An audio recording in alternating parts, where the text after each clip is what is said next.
Basic of accounting. Basic of accounting এটা অবশ্যই হিসাব বিজ্ঞানের জন্য অপরিহার্য। বেসিক অফ অ্যাকাউন্টিংয়ের ভিতরেই প্রথমেই পড়ে ডেবিট অ্যান্ড ক্রেডিট। ডেবিট কী জিনিস এবং ক্রেডিট কী জিনিস, এই দুইটা জিনিস আমাদের জানতে হবে। যদি আমরা জানতে পারি তাহলেই আমাদের এই হিসাব বিজ্ঞান বা অ্যাকাউন্টিংটি সোজা হয়ে যাবে।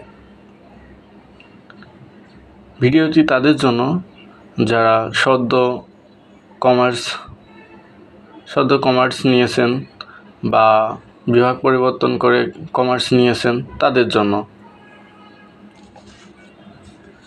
এখানে বেসিক অফ অ্যাকাউন্টিং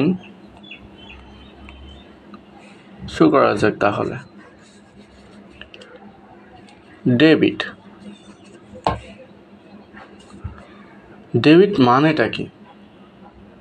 ডেবিট মানে হলো একটা অ্যাকাউন্টের বাম সাইড, বাম হাত এইরকম।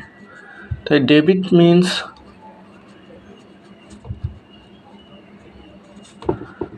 লেফট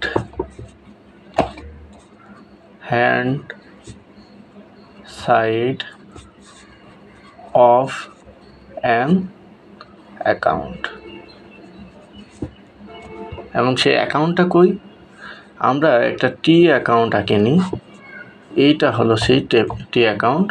এটা যে কোনো একটা অ্যাকাউন্ট হতে পারে, যে কোনো হিসাবের নাম হতে পারে, নগদান বা অন্য কিছু। আমরা এখানে সেই নগদানটাই বা ক্যাশটাই ধরি। তাহলে এর যে বাম সাইড, এই যে টি অ্যাকাউন্ট, টি দুই ভাগে ভাগ করে দিয়েছি। এই পাশের অংশটার নাম হলো ডেবিট আর এই পাশের অংশটার নাম হলো ক্রেডিট। তো এই ডেবিটকে সংক্ষেপে কি লেখা যায়? DR। এটার দ্বারা ডেবিট বোঝায়। তাহলে আমরা তো ডেবিট বুঝলাম, তাহলে ক্রেডিট কি? ক্রেডিট কিন্তু ইতিমধ্যে আমি আগেই বলে দিয়েছি।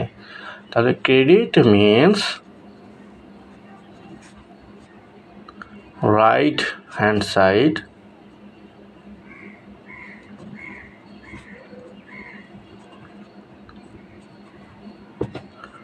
of an account। তাহলে ক্রেডিট মিন্স কি? Right hand side of an account, আর debit means left hand side of account. তাহলে এই যে একটা অ্যাকাউন্ট বা একটা হিসাবের নাম, এটা রফিক, করিব, যে কেউই বা যে কোনো একটা হিসাবের নামের এটা হলো যে বাম পাশের অংশটার নাম ডেবিট আর ডান পাশের অংশটার নাম ক্রেডিট। এই হলো আমাদের ডেবিট এবং ক্রেডিট।